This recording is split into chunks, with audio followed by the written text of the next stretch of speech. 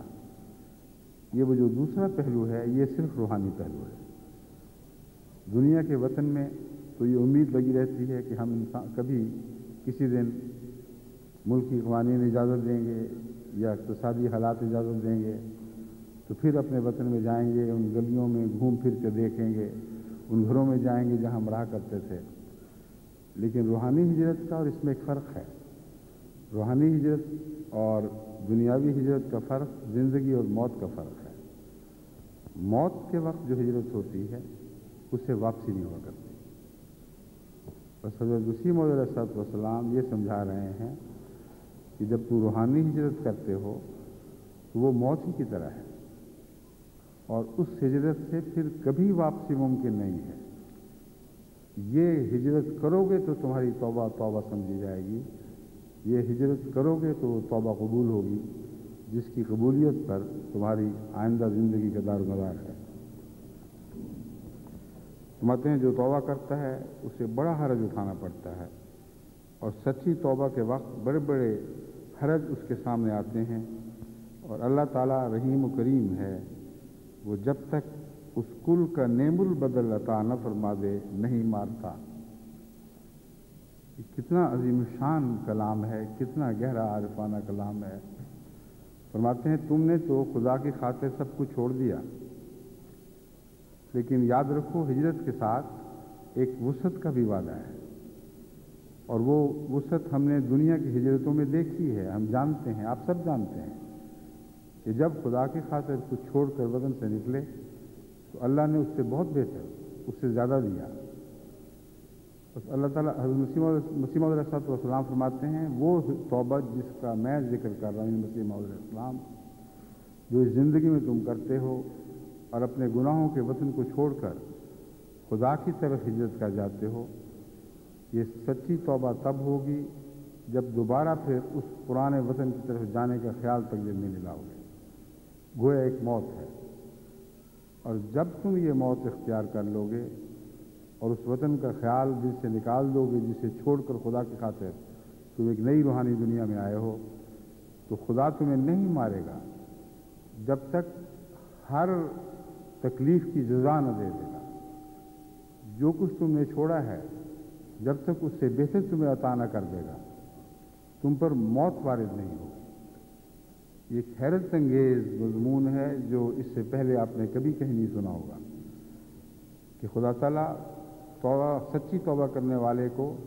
صرف آخرت کا وعدہ نہیں کرتا، اس دنیا میں وہ وعدہ پورا فرما دیتا ہے۔ اور سچی توبہ کی قبولیت کی نشانی یہ ہے کہ اس دنیا میں جن جن لذتوں سے اس نے روح گردانی کی ہوتی ہے، جن چیزوں کو وہ خدا کی خاطر چھوڑ دیتا ہے، اس سے بہتر لذتیں اس دنیا میں اللہ تعالیٰ اس کو عطا فرماتا ہے، اس سے بہتر تسکین کی چیزیں اس دنیا میں اس کو عطا کرتا ہے،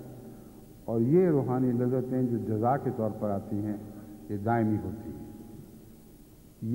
یہی وہ جنت ہے جن کو وہ سمیٹ کر